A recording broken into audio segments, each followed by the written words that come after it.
দর্শক, স্বাধীন বিডি 24-এ আপনাদেরকে স্বাগতম। সবার আগে সব খবর আপনাদের কাছে পৌঁছে দিতে আমি সুজয় মজুমদার এই মুহূর্তে যুক্ত আছি প্রাথমিক শিক্ষা অধিদপ্তর মিরপুরের ঠিক সামনে, যেখানে কিন্তু প্রাথমিক সহকারী শিক্ষক নিয়োগ 2023 ঢাকা ও চট্টগ্রাম বিভাগের সকল শূন্য পদ পূরণের মাধ্যমে 3:1 অনুপাতে পদ সংখ্যা বৃদ্ধি করে পুনরায় তৃতীয় ধাপের ফলাফল চেয়ে লাগাতার অনশন কর্মসূচি করছেন প্রাইমারি তৃতীয় ধাপের রেজাল্ট প্রত্যাশীরা। দর্শক, আমরা তাদের স্লোগান একটু আপনাদেরকে শোনানোর চেষ্টা করব।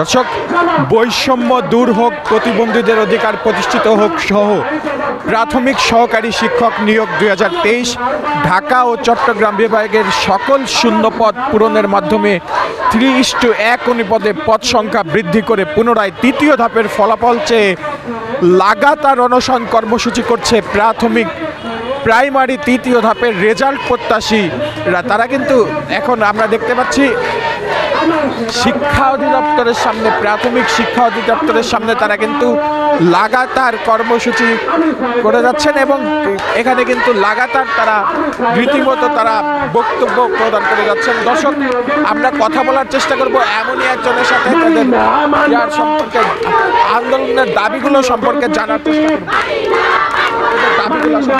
আমাদের দাবি প্রথম ধাপ দ্বিতীয় ধাপের মতো তৃতীয় ধাপে 3:1 অনুপাতে আমাদেরকে নিয়োগ দেওয়া হবে।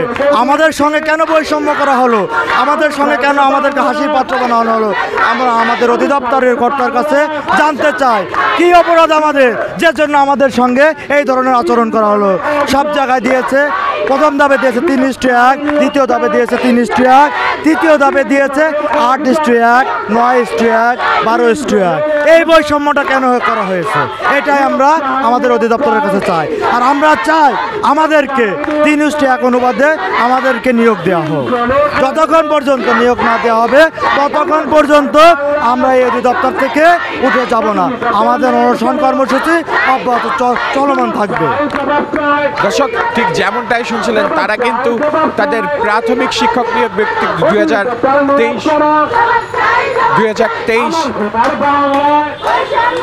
সকল শূন্য পদ পূরণের মাধ্যমে 3:1 অনুপাতে তারা কিন্তু পদ সংখ্যা বৃদ্ধি করে পুনরায় তৃতীয় ধাপের ফলাফল চেয়ে যে লাগাতার অনশন কর্মসূচি চলছে, তার স্লোগান একটু আমরা আপনাদেরকে শোনানোর চেষ্টা করব।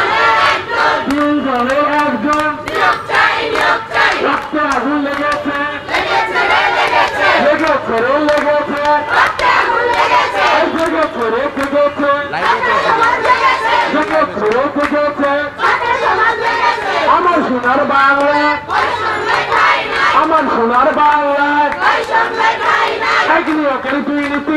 দর্শক, তারা কিন্তু বলছে বৈষম্যের কাছে হেরে গেল বাবার সন্তান, আমার সোনার বাংলায় বৈষম্যের ঠাঁই নাই। এরকম আরো নানা ধরনের স্লোগান দিয়ে তারা কিন্তু লাগাতার অনশন কর্মসূচি চালিয়ে যাচ্ছেন। দর্শক, সেই চিত্রই কিন্তু আমরা আপনাদেরকে দেখানোর চেষ্টা করছিলাম। দর্শক, সেই চিত্রই আপনাদের সামনে তুলে ধরছিলাম আমি সুজয় মজুমদার, স্বাধীন বিডি 24 ঢাকা।